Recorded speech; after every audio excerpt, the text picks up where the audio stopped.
Hey everybody, this is Dr. Tom Carr, aka DrStoxx at DrStoxx.com, DrStoxx.com.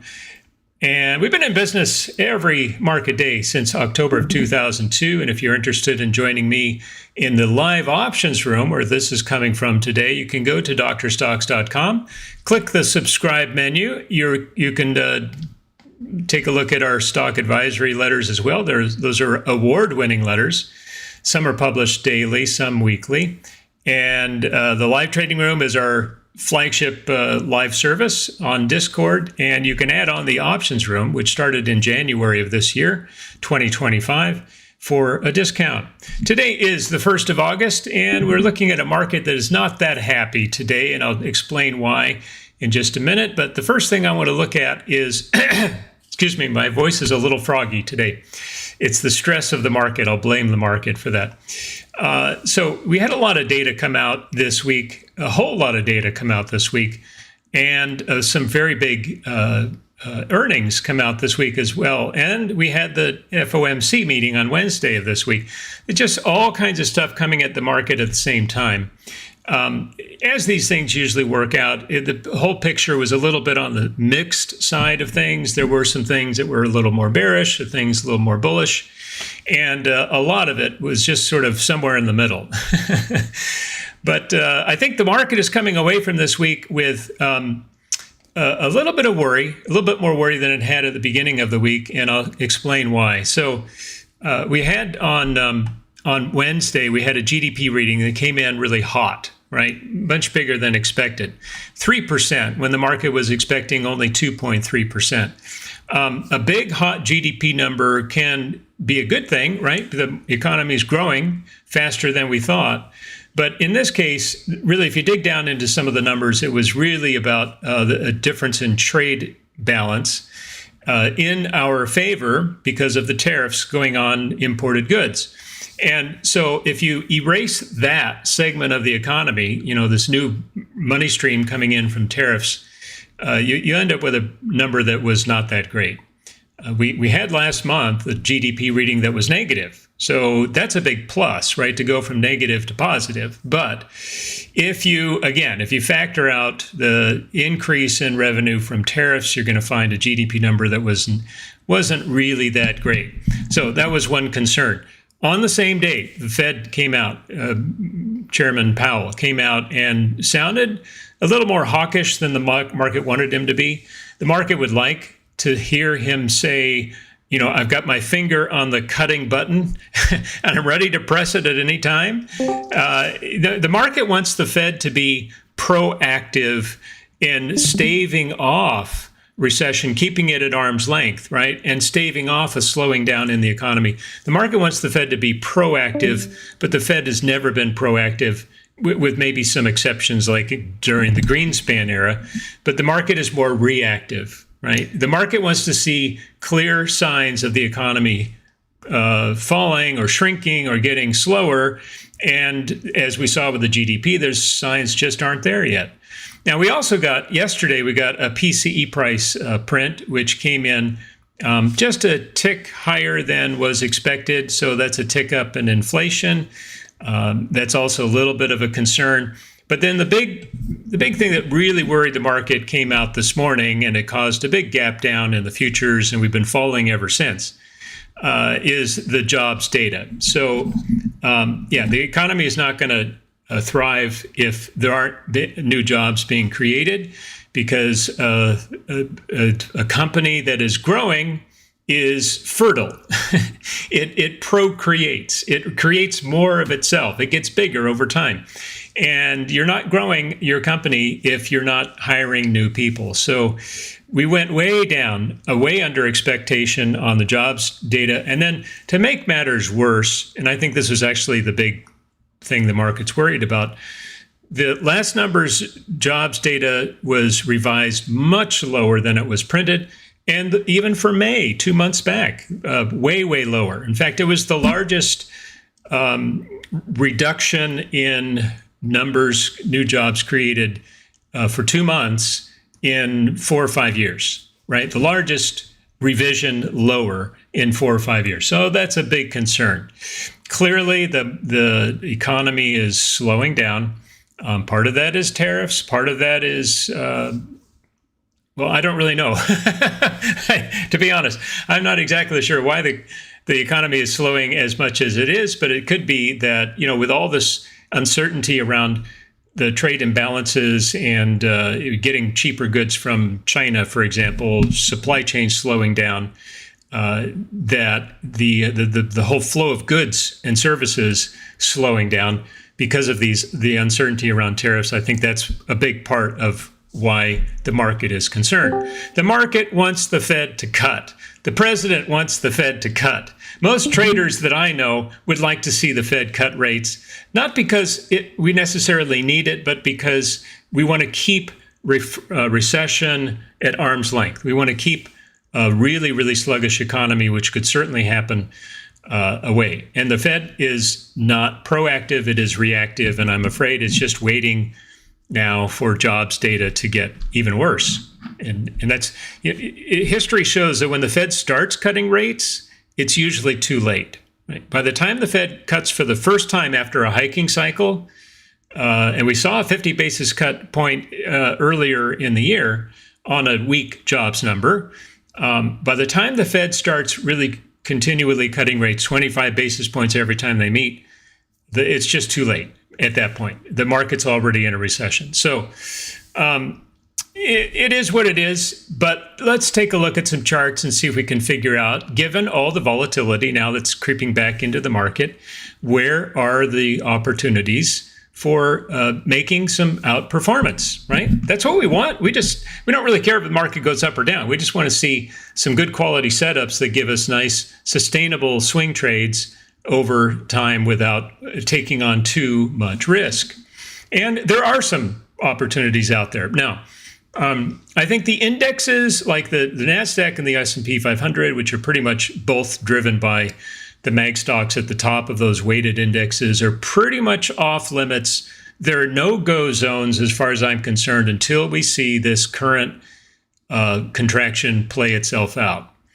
At the same time, I don't think I would be putting on something like SQQQ or SPXS. These are inverse leveraged funds on the S&P and the NASDAQ. I don't think I'd put them on just yet because, for one, we've already fallen a fair bit. We're down about 3% for this week. That's a big move after the month of July was only up 2.5%, right? It was a good month, but it was a pretty slow climb higher. So we've erased pretty much all of July in 2 days. So that's a big drop. And as these things go, things usually kind of settle out for a few days, maybe cool off a little bit, find some intraday levels of support, and then we get a little bit of a bounce, and then the next leg comes. So right now is not exactly the time to put on inverse funds, but it is not a bad time to find some individual stocks that are worth shorting. And I'll show you a few of those in just a minute. So here's the NASDAQ. We sailed right through the 21 EMA. That's usually your first sign of concern. There is a line here of the old all-time high was former resistance. Now it's support. If we extend that out, we still have a ways to go before we get there. It coincides nicely with two levels of support. The 50-period moving average, that probably will hold if and when we touch that. And the pink zone of the LRC, which is, oh, shoot, I missed that one. The pink zone of the LRC, which is this band right here. And that is the 2.0 standard deviation away from the mean of the trend, right? So if you take a linear regression channel, measures the pivot highs against the pivot lows, it determines the trend, whether it's up or down or flat. And then it prints a midline between the range highs and the range lows. And then it gives you 1.5 standard deviation, 2.0 standard deviation. And we put those two on top of each other. You get the pink zone, that's your buy zone down at the bottom, and your powder blue zone, your sell zone up there at the top. So typically a strong market rally will go up to the blue zone and only come down to the midline on pullbacks. This is not a strong rally. This is a weak rally. We only got up into the darker blue zone, didn't get anywhere near the powder blue zone, and pretty much hugged the midline until the last couple of days. So I'm expecting now a drop down into the pink zone on this particular move. It may not happen all in one line, but I think it's going to happen before we start to see consistent uptrend again. So that's the NASDAQ. Here's the S&P 500. Pretty much going to be the same story. We're the 50-period moving average in the pink zone are probably the next targets on this particular move. Small caps are going to look worse, as they usually do. They lead the way higher when the market's happy. They lead the way lower when the market's not. And we're in a market not very happy phase right now. Now, there are some good things going on in the small cap index. We had this nice looking inverted head and shoulders breakout that printed the bottom of a long 2-year bear market cycle for the small caps. And we had a nice breakout of that, got up above the 21, the 200, and the 50 for several weeks. Now we're back down below all three. just like that. 2 days ago, we were above all three. 2 days later, we're down below all three. It's just how it is with the market. All right, so those are your three major indexes. The Dow Jones is going to look a lot like the S&P as well. Gold is up today because it's acting as a safe haven. It's a nice looking trend. In fact, this is one of the best looking trend charts out there. Gold is getting tight after hitting new all-time highs several times in a row. And sorry for the noise in the background. We've got a sequence of higher lows. That's bullish. We've got continual testing of the resistance highs. That's all-time highs. That's bullish. And yeah, I think gold is probably going to be a good place to be. The gold and the miners are both also doing well. Bitcoin is down quite a bit, and it's looking kind of ugly. So we had this nice sequence, right? Up, consolidation, breakout, consolidation, breakout, consolidation, breakout, consolidation, with a sequence of lower highs and higher lows getting very, very tight. Then we had the big breakout, big breakout to new all-time highs. And then it looked very bullish in this whole sequence right here, about 2 weeks of sideways action, getting tighter and tighter, right? The lows getting a little higher, the highs getting a little lower. And then with the rest of the market and with the fear of a shrinking economy and with jobs data not so good and with the Fed still keeping rates high, it's just cracked, right? It cracked this week, like the stock market did as well. So I think this is a temporary crack. I think the Bitcoin is still good long-term hold for the rest of the year on into next year or longer.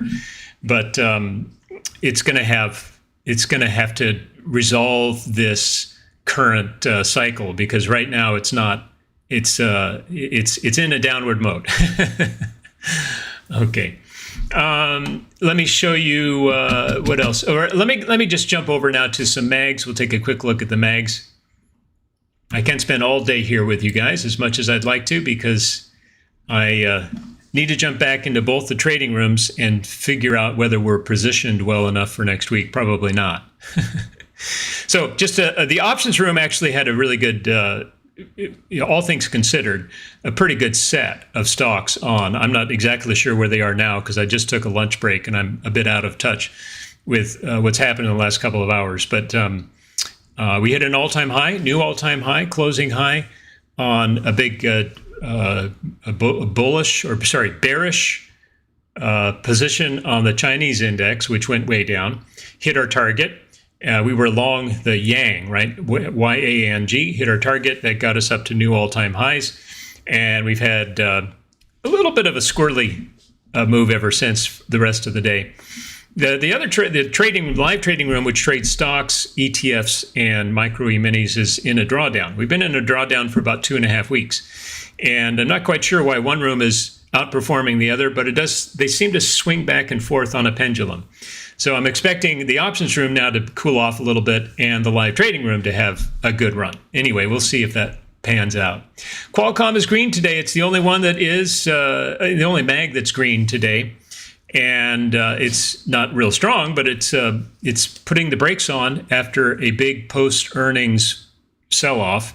Market wasn't real happy with a little bit of a contraction in their margins and a bit of a miss on one of their revenue streams, but not horrific. We are long Qualcomm in the other room. We bought it a long time ago, and it's been doing okay. This is just having to take some pain here, but at least it's doing better than everything else, and it is in the important semiconductor space. So we'll see if stocks like NASDAQ and AMD can catch back up.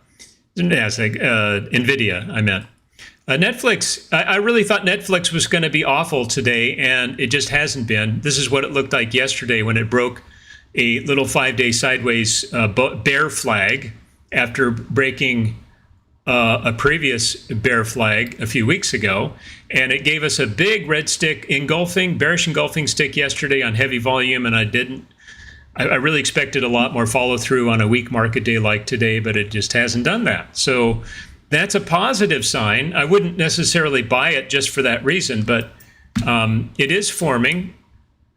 We can say this hopefully. It is forming a falling wedge. So that's not exactly where it is, right? There's your falling wedge. And falling wedges tend to be bullish, but only when and if they break out to the upside, and it hasn't done that yet, obviously. So keep an eye on Netflix for a bullish reversal. It would be really great to see that happen.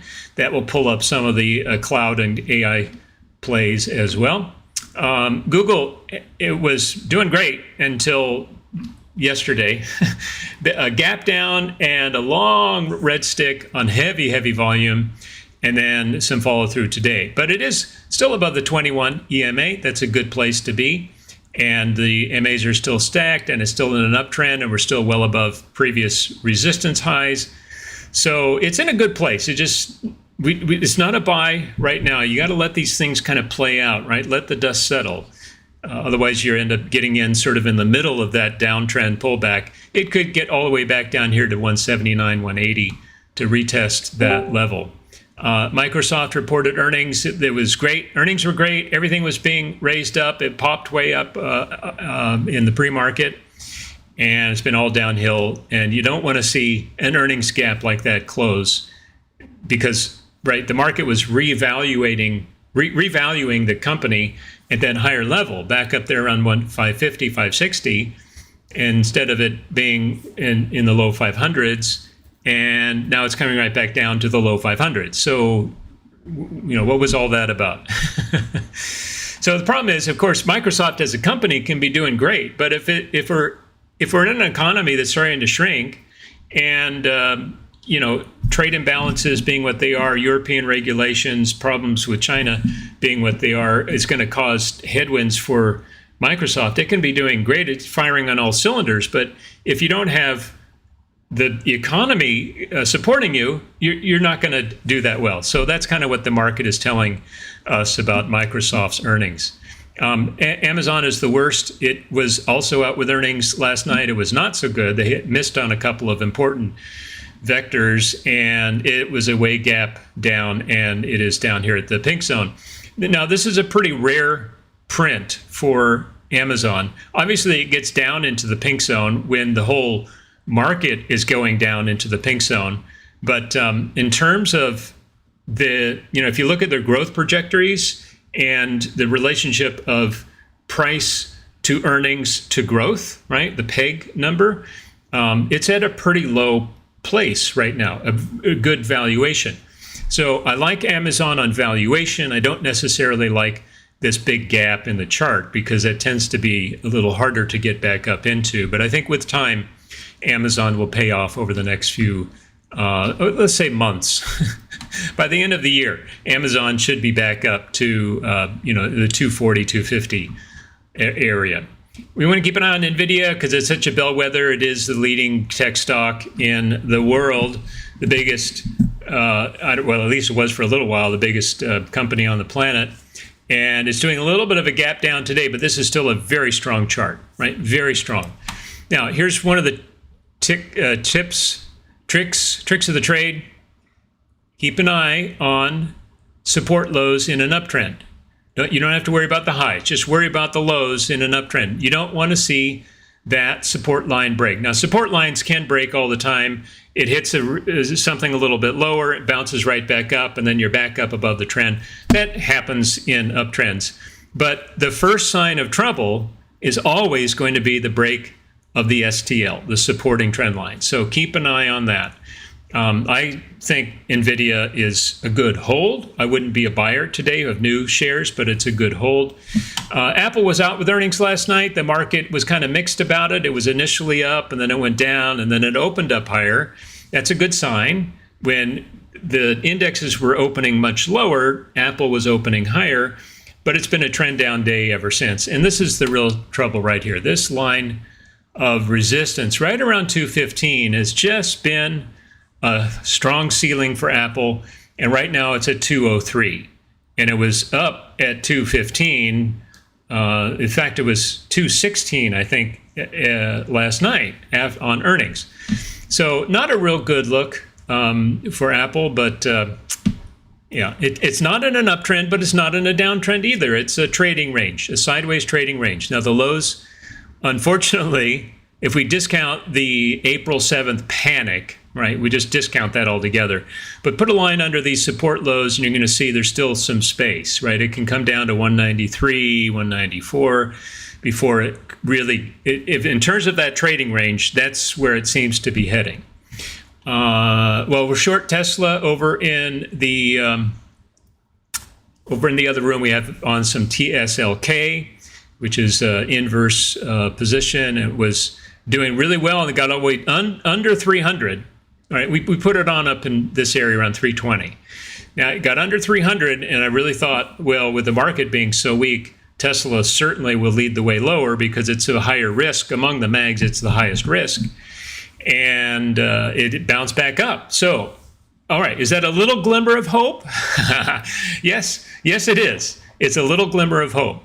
It's not as good for our TSLQ, but it is a good sign for the more of a risk-on market when you see this happening.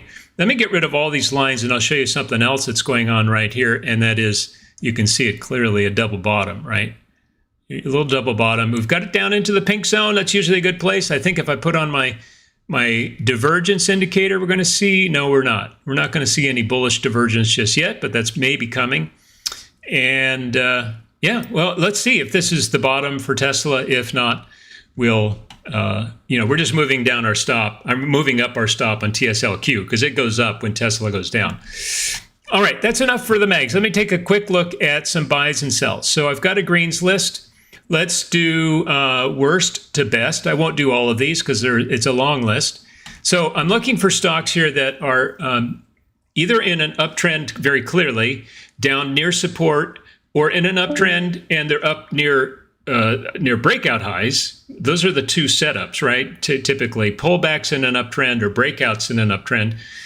And I have a few on here that are in neither of those positions, but they're on the list because they're either doing something technically that I like, or they have some really great growth prospects, and we're just kind of waiting for a good technical setup. So let's run these through. This is from the IBD leaderboard. We had a nice breakout of the pullback trend, got up above all the moving averages, tagged the midline of the LRC, and with the market right back down again. But I like the fact that it hit the pink zone today, rallied right back up, got back up above the pullback, got very close to the 21. And yeah, in today's market, that's a really nice move. That's a bullish move. Okay, HUD is a little Bitcoin miner, and it's going to be a little bit sloppy with Bitcoin being weak, but this is a nice trend. This is exactly what you want to see. Sequence of higher lows. We don't have to worry about the highs in an uptrend. We just worry about the lows. Nice soft pullback. So, there are pullbacks in uptrends that just drop like a waterfall straight down. You don't want those, right? For the most part, you don't want those. Those can bounce, but then they bounce and then they give you another waterfall down lower. You want the soft pullback, less than 45-degree angles. That's what I'm looking for. We put a line over the highs, and your best. There are two places to enter a trade like this. Down near support lows, which you got there this morning, right down here into the pink zone, the little sequence of three lows on the range for the week, bounce back up. That's where you can buy down there at the lows, right? That's your best entry because it's a lowest risk. And you can either add or you can enter a new position on the breakout of the pullback RTL, the resistance trend line. We're not there yet. It did break out a couple of days ago, or I guess yesterday, with, when the market was not very good. It was trending down all day yesterday. HUT was actually looking at a breakout, which is bullish, very, very bullish. So I like HUT a lot. Galaxy is I'm not sure about the fundamentals of this one. I don't really know much about the company at all, but I know that it is a kind of a meme / Reddit stock, and when it gets going, it can really get going. Probably a heavy short position, a small float, and those kinds of stocks are a lot of fun to trade. Let me get rid of all these drawings. So again, uptrending LRC. We've got the stacked MAs. We've got nice pullback to the 21 period EMA with a bounce today. Bullish, bullish, bullish all around. And you're not going to find very many bullish charts that look like this one today. Yes, it's down, but it's doing what it should be doing if it is ready to go back up again. It's doing all that. This is an old tech play. I wrote an article on this for Street Authority some years ago, and I know the fundamentals are very good. This is beautiful, right? Beautiful uptrend. Sequence of sideways consolidation, boom, higher, sideways, boom, higher, sideways, boom, higher. Now I've got the gap down, which you're going to see this in everybody's chart today, which isn't such a good thing after hitting a high like that. I don't know if that's no, it's not all-time highs. I don't think it's even 52-week highs, but it's a high. And when you get a gap down like that, that tends to take some time to work itself out. You tend to go a little bit lower, and then that gap itself acts as resistance, right? So let's just watch that. But this is a beautiful chart. And NBIS also has a nice chart, and this is already doing its consolidation. And if you squint, you can see this continuation pattern forming right here. Very, very nice. Inverted head and shoulders at the top of an uptrend is a continuation. We're just waiting on breakout. It does have earnings next week. I don't think I'd buy it ahead of earnings, but let's watch where it goes after. QBTS is maybe the best setup, or maybe RGTI in the quantum computing space. And this one is the strongest chart, I'm pretty sure. It's not a perfect setup, but it is forming. I'm not sure. Maybe that's actually broken. Yeah, I'm going to take this off, because now that I look at it a little more carefully, I can see that it has broken underneath the STL. So to me, when that happens, that's usually the first sign, as I said, of further weakness ahead. It doesn't mean it's not a deal killer. So if you're already long QBTS, you don't necessarily have to sell it on that account, but it's worth watching it very carefully. I'm just going to take that off. We were in IREN in the other room. We got stopped out this morning, unfortunately, and then it took us out near the lows and has rallied right back up ever since. But it is down here in the green buy zone of the LRC. I'm sorry, not the LRC, the Fibonacci retracement tool, right? You start it down here at the bottom of the uptrend, you pull it all the way up to the top, and then you get the 38, the 50, and the 618. Those are your three major fib retracements. If it goes through the 38, then you want to look for a hold somewhere between the 50 and the 61.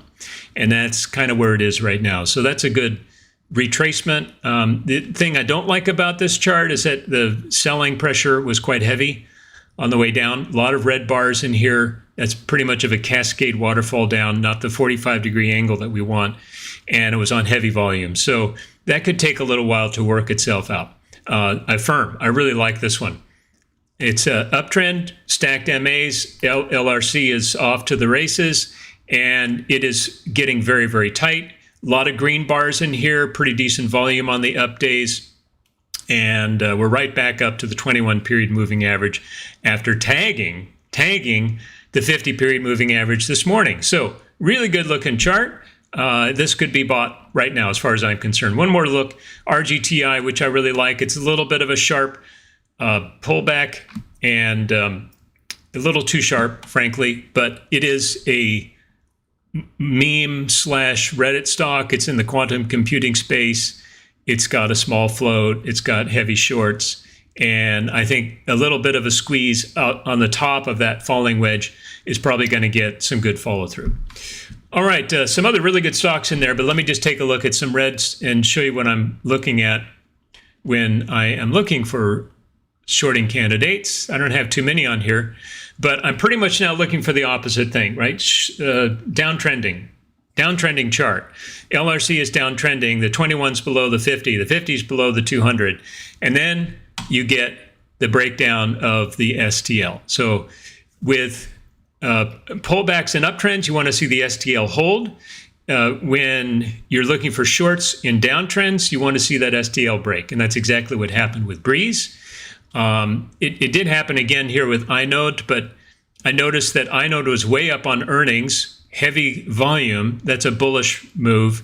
And then it did break the trend line today. I'm not so sure this is a high quality short, but let's see if that follows through. Gottlieb. So we were in some calls, Gottlieb, the GitLab. And I think we took a tiny little profit on that because we kept moving up it was doing well, right? It was in this area right here, moving out. It broke out the previous pivot high, kept moving higher, kept moving up our stop. Then I think we got stopped out for a small gain.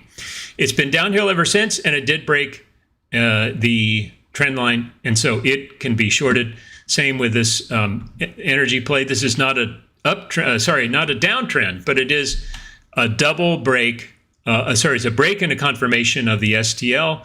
And as I said, that's typically when things start to get a little more squirrely. AAA, AA is your metals play. This is a trading range flat, but the STL is broken. It's below the 50. That's a short. One more here. Yeah, downtrend, short, break below the pivot lows. All right, guys, I've got to go. I'm sorry I don't have much time for you, but I really need to produce this video, get back into the main room, see if we're set up. We probably aren't perfectly set up for next week, but we'll see how things progress in the next hour and a half. God bless everybody. Have a great weekend, and we'll see you back in the room in just a few minutes. Bye for now.